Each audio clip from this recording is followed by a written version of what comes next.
Et la plante du jour, Silver Glade Jingles. Cette plante-ci, elle est en vraiment mauvais état, mais je vais la montrer quand même parce qu'elle est en fleurs et c'est ce qu'on aime voir. Elle est en mauvais état parce que son pot est beaucoup trop petit. Elle est vraiment trop grande pour ce petit pot-là. Son terreau est très, très, très vieux et elle a passé tout l'hiver au sol. Celle-ci, elle a eu froid. Ses feuilles sont en train de tourner le petit rebord, là. Et non, c'est pas un concours du déroule le rebord, c'est c'est vraiment des feuilles qui tournent à cause du froid. Alors, elle va être nettoyée demain. Je vais toute la repartir à zéro. Cette plante-ci devra être faire pousser dans un pot de minimum 4 pouces et éventuellement, possiblement, dans un pot de 5 pouces. Elle n'a pas l'air de ça présentement. C'est une très grande plante. Je ne me souviens pas par cœur dans la description si elle est considérée grande ou standard, mais moi, je sais, elle devient très, très grosse. Celle-ci, elle est petite. Celle-ci mesure environ 8 pouces et elle va aller, elle va monter à 10 à 12 pouces facilement, peut-être plus. Celle-ci va réagir à la grandeur du pot. Alors, si on lui donne, ben, il y a un maximum, par exemple, je ne dépasserai pas 5 pouces, mais comme celle-ci, vu que je la garde dans un petit pot de 3 pouces, elle reste plus petite.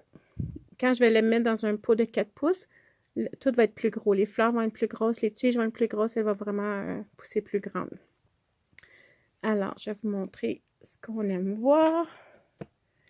On va aller la chercher parce que la petite fleur, elle est mal positionnée.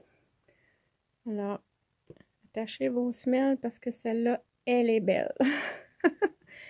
Je vais juste reculer un petit peu parce qu'on perd un petit peu de la couleur. Un petit peu. Et oui, quand j'agrandis trop, on perd un petit peu de la couleur. Elle devient un petit peu plus blanche. Ah, ça, c'est quand même pas si mal. Un petit peu, je vais juste voir. Oui, ça, c'est bien. Alors, le rose de la fleur, c'est un rose bonbon, je dirais un rose bonbon rouge vin brûlé. C'est fantastique. Le petit rebord est complètement frisé. C'est des petits frisous tout le long. Et puis, à certains endroits, il y a une petite bordure blanche et verte. Pas sur chaque pétale. Celle-là, ça, c'est itinérant. C'est occasionnel. Mais, et puis la fleur, présentement, ça c'est une des dernières fleurs. Elle n'est pas très grande. Regardez mes doigts par rapport.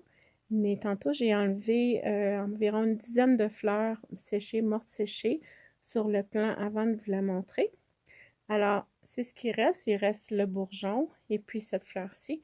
Mais les fleurs, en général, vont devenir une petite affaire plus grande. C'est pas double, là, mais quand même un petit peu plus grande. C'est une très, très, très belle plante et elle fleurit beaucoup. C'est une bonne... elle pousse bien. Ne demande pas des soins particuliers. Celle-là, c'est ça, comme je vous dis, elle n'est pas en bon état. Elle n'est pas malade, rien. Elle est en bonne santé, mais elle a un petit peu de misère, là. En gros, à cause de son pot. Mais je vais vous la remontrer dans le futur lorsqu'elle sera dans les meilleures conditions.